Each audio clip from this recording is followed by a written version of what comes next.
Hello and welcome to another episode of KARE 11 On the Record. I'm political reporter Danny Spiewak.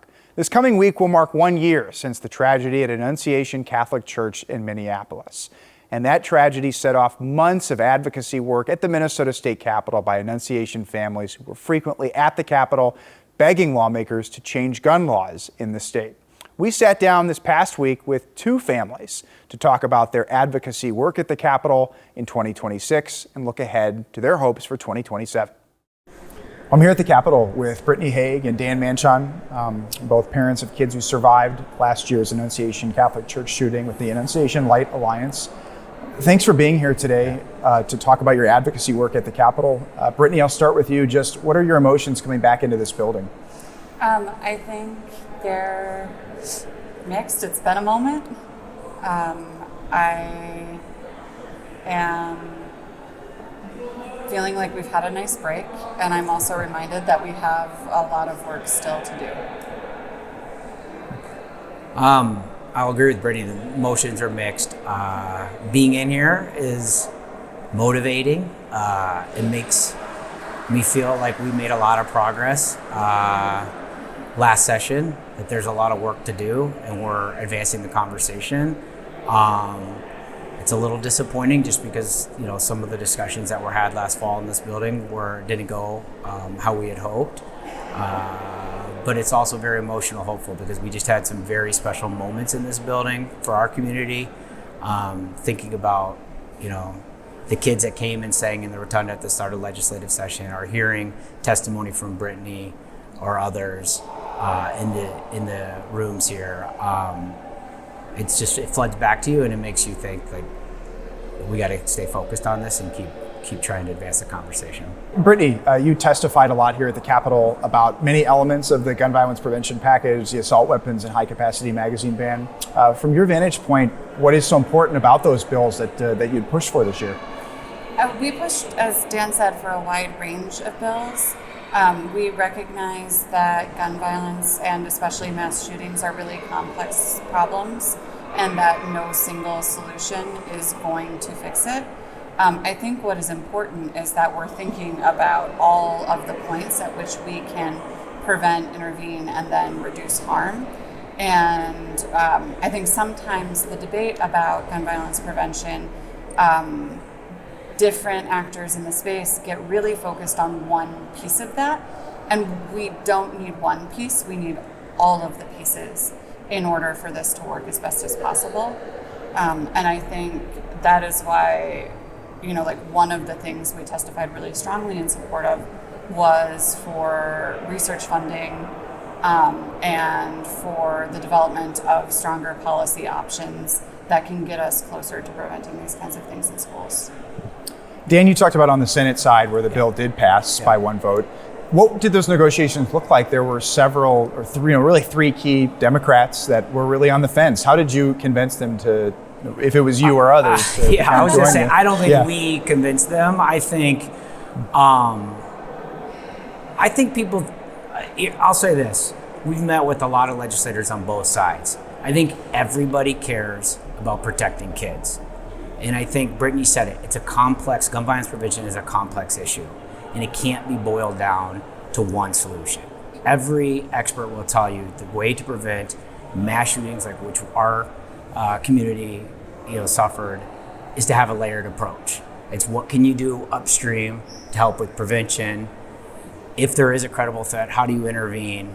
And really, once something's happened, how do you reduce that? And that's what that bill was focused on. If you look at it, there was funding in there for behavioral health threat assessment teams. There was funding in there for anonymous reporting systems. There was funding for an Office of Gun Violence Prevention. And yes, there was assault weapons restrictions and high capacity magazine restrictions. But what wasn't discussed in the House is they negotiated those. They changed the capacity limit from the original bill from 10 rounds to 17 rounds. They changed the assault weapons restrictions to point of sale, meaning no new weapons. It wasn't going to make folks who own those weapons today criminals overnight, like what we heard as talking points. So I just don't think the public really got a fair debate on what that package was. The Senate, they negotiated. They did what they were supposed to do. It's just disappointing because when we heard from the House that they had already voted on this bill and the discussion had already happened and it didn't come through committee, it was not the same bill. I just want to make that clear. The bill that came from the Senate was a more robust, well-rounded, solution. And yeah, and when I think about what was different in the Senate as opposed to what happened in the House, is I feel like in the meetings that we had and in the spaces we were in, and I think that translated into spaces behind closed doors as well, I think there was a genuine desire to listen. yeah. I think we had really productive, really empathetic conversations, and it was very solutions oriented.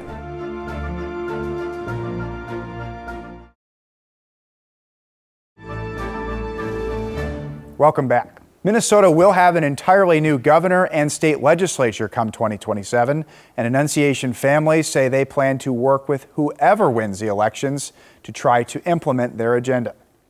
In 2027, we'll have an entirely new governor, new legislature, and the November elections will decide that. Do you think this is an issue that'll be on the voters' minds? I don't know how it can't be. I think, for better or for worse, our story is tied up with back to school.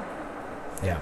We're going to go back to school with this on parents across Minnesota's hearts and minds, and students across Minnesota are going to walk into their classrooms with this fresh again. And I think Minnesotans want their kids to be safe at school. I mean, I'm hopeful because of the people of Minnesota, the outreach, the support that our community has received from locally and just across the state is unbelievable. It's we feel loved, we feel supported. I hope it's front of mind. This isn't theoretical for us, right? We're here because it's real. Our kids were in a church where 116 rounds were shot in under 2 minutes. We lost close friends and classmates, and we're dealing with trauma. And so I would ask that everybody keep this front of mind and think about your children when you're voting, and think about holding our leaders, elected leaders, accountable to this issue and helping prevent it from happening somewhere else. What does your summer and early fall look like heading into the 2027 session in terms of meeting with lawmakers? Does that work continue? Yeah, I mean, we've been doing throughout this entire journey a lot of learning and a lot of meeting with experts who've been studying this for a long time. We're really lucky to have the Violence Prevention Project right here in St. Paul, and they've been incredible partners in this work. You might remember that the governor signed an executive order creating a working group or committee that is putting together policy recommendations that cover that broad range of prevention, intervention, reduction. And those should be coming sometime this fall. And we're really looking at how we can build off of things that happen during session, off of new recommendations that are coming out of this group, and off of all the things we're learning. Yeah, the Annunciation Light Alliance, the parent advocacy group that Brittany and I are part of, we're very active, and our mission is to bring families and communities and leaders together. And so as we think about, we've been having community discussions, we've taken a break over the summer from some of the legislative discussion, just because it's an election year. We're a nonpartisan group. We're kind of letting some of that play out. But yeah, I mean, we are having discussions with anybody that's willing to meet with us and talk about these issues and understand, just where their thoughts are, what positions they're taking. So our work isn't just legislative, but it's going to start to, be a big focus as we head into the fall, into the winter, before the next session. The last question I'll ask you is, one thing that was apparent at the Capitol last year was there seemed to be a very stark cultural divide on the issue of guns. There just seemed to be differences of opinion. Like you said, everybody wanted to have the common goal of protecting kids, but just different ways of doing it. Do you think you can ever bridge that divide on what guns mean to different people? I think we have to learn how to talk to each other about them first. Yeah. Right now, the way we talk to each other about guns is so broken. And until we build that capacity, and I think that happens in community first. And I think when communities become resilient in having those really challenging conversations, we can ask our lawmakers to do the same. And I am hopeful that we have had open doors to so many communities, and I hope that will continue, because we want to be partners to communities and having those conversations now before they're living their August 27th and their August 28th. I'll just say, I do think we could, bring together both sides of that debate to have an advanced conversations on this topic. I think Minnesotans are rational, smart, community first people, and I think everyone knows. I don't think anyone likes to have to battle on this issue. I know, there's extremes in digging heels in, but I think the majority of Minnesotans, if you look at polling, if you look at surveys that have been done, would like to see advancement on this issue, and I think we can advance that conversation.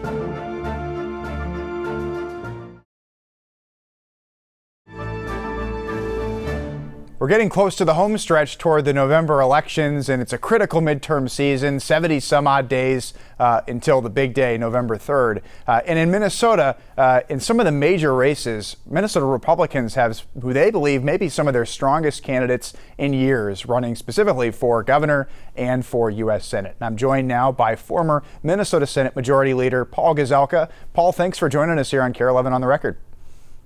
No, I appreciate it very much. So I think I'll just ask you first, what do you make of, obviously, in really three of the major races, auditor, governor, and Senate, the endorsed candidates did not win for the GOP. You had different primary winners. What do you make of the candidates that Republican primary voters ended up putting on the November ballot?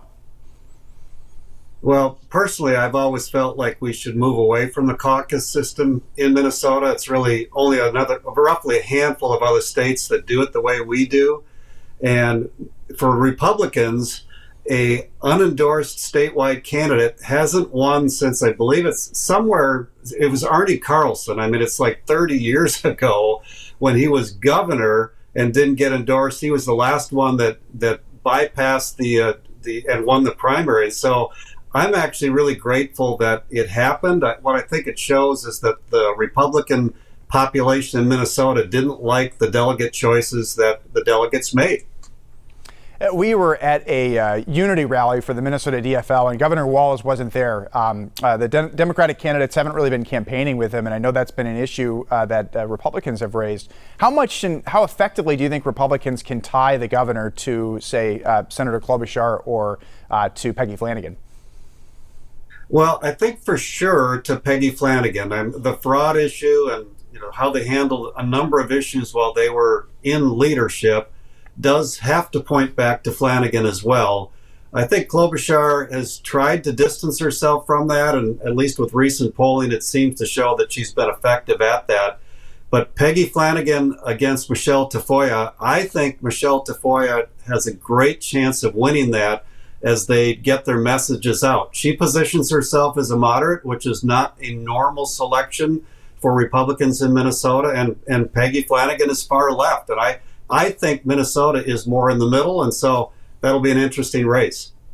How much do you think the top candidates in Minnesota, though, the Republicans, will be brought down by President Trump's unpopularity in the state? He has very low approval ratings, specifically in Minnesota. I think Trump is a factor, and I think even bigger is in a midterm election where the opposing party is trying to take things over, they tend to do better. And so that's the headwind that the Republicans have to go against. But if you look at the polling, even with that, you've got a number of candidates that are tie against their opponent. And so I'm still optimistic. And unfortunately, it's because of the massive fraud in Minnesota. That's not a national issue. And the fact that we had an $18 billion surplus, and when the Democrats had the trifecta, they spent it all, raised taxes, and now we have roughly a $7 billion shortfall. Those will be issues. But the headwind is how Trump is doing and that this is a midterm election. When you look at the governor's race, you had talked about some of the polling showing that it may be an uphill battle for Speaker Demuth, but what do you think would need to happen for that race to be competitive in November? I think that Klobuchar has to make some serious mistake, and because she tends to not do that as senator. And you look at the recent poll from KSTP, it was 53-36. That's a big number, but you never give up on any race. And Demuth, frankly, is a very, very good candidate. And I think if we're going to match as Republicans anybody against Klobuchar, Demuth was the right pick, even though she wasn't endorsed. And so that one's going to be interesting. That'll be the toughest one of the statewide ones to win. I think the best chance for Republicans is the Attorney General race with Schutz. I think he's going to win. They're tied right now in polling, and I think A.G. Ellison has reached his high water mark, and as more and more people get to know Schutz, I think they'll support him. And then the interesting one, I think, is Tafoya versus Flanagan, because she might be a little bit behind in the polls, but I really believe as they flesh that race out, Flanagan will go up. Tafoya will go up. What do you think has changed for Republicans, even since the last election cycle? We all know it's been 20 years since there's been a statewide win for Republicans, but it seems that there's some optimism that you could at least win one or two of the offices this year. What do you think has changed for Republicans in terms of that mindset? Well, I think Republicans realize that not always is the endorsed candidate the best candidate. We have tended to pick people that are pretty bright red, and I'm a conservative too, but in Minnesota, bright red isn't what's going to win.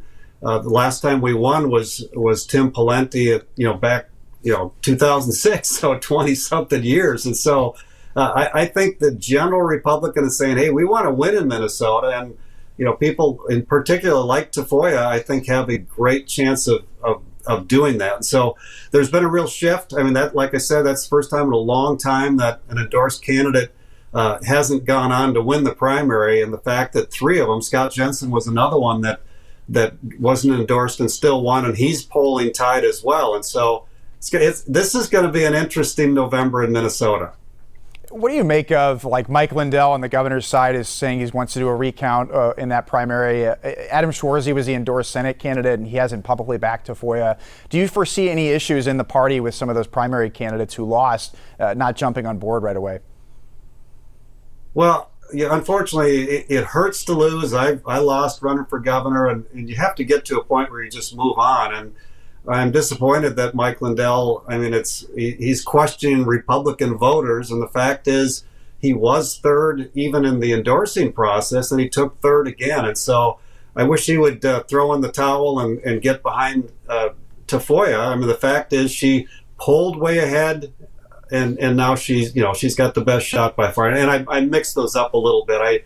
I know it's for Demuth that Lindell's got to get behind, and that helps Demuth better when the rest of the team is saying, "Hey, we're rooting for you." It's frustrating. It's not fun to lose, like I said, but in the end, if you don't get behind your team, it makes it harder for the team to win. And I think the slate that Republicans have right now is the best slate of statewide candidates they've had in a long, long time. And that's why I'm kind of looking forward to this. The other thing about having a strong slate is it helps the legislators running for the Senate and the House. And my hope is that we get one or the other or both of the House and Senate, and to have a good slate of statewide candidates really helps that as well. That was going to be my next question. You know the maps as well as anybody in Minnesota when it comes to the Senate and the House as well. What do you think will define the races in the state legislature? Because, one or two seats in both chambers could totally flip control of the legislature. Well, the first thing is the midterm elections, don't favor Republicans in this case. And so do they have the right candidates that can compete? And then are there issues in Minnesota that change that? And I mentioned fraud. That is a big issue for a lot of people. I think in Northeast Minnesota, where I'm from, I think with Governor Walz just doing an executive order stopping the mining up there, I think that is an opening for against Iron Range Democrat legislators that might want to be reelected. And so, really some of this is going to be local. And so we're just going to have to watch and see. Like I said, I think with Demuth and Tafoya in particular on the top of the ticket, I think that helps Republicans, and hopefully we'll be able to win one or both of the legislative bodies. Do you foresee the issue of gun violence being something in some of those swing districts in the suburbs? I know Democrats were really strong on wanting the assault weapons ban and other gun legislation at the Capitol, and it's about to be the 1 year marking of the Annunciation tragedy. How might that play into any of those suburban races? I'm not sure about that level of it, but how they address the ICE issue in Minnesota, I think matters. And Tafoya separated herself from Trump on that issue and said she didn't think that everything was handled the way it should have been. She still supports the police, but she was nuancing that a little bit different. And I think for the suburban area, I think that's a great approach. All right, that is former State Senate Majority Leader Paul Gazelka. Thanks for giving us some of your thoughts on the primaries and November elections, and I'm sure we'll talk to you between now and November 3rd. Sounds good. Take care. All right, thanks, Paul. Thanks for joining us on another episode of KARE 11 On the Record. We'll see you next Sunday at 6:30 a.m. on KARE 11 and streaming on KARE 11 Plus.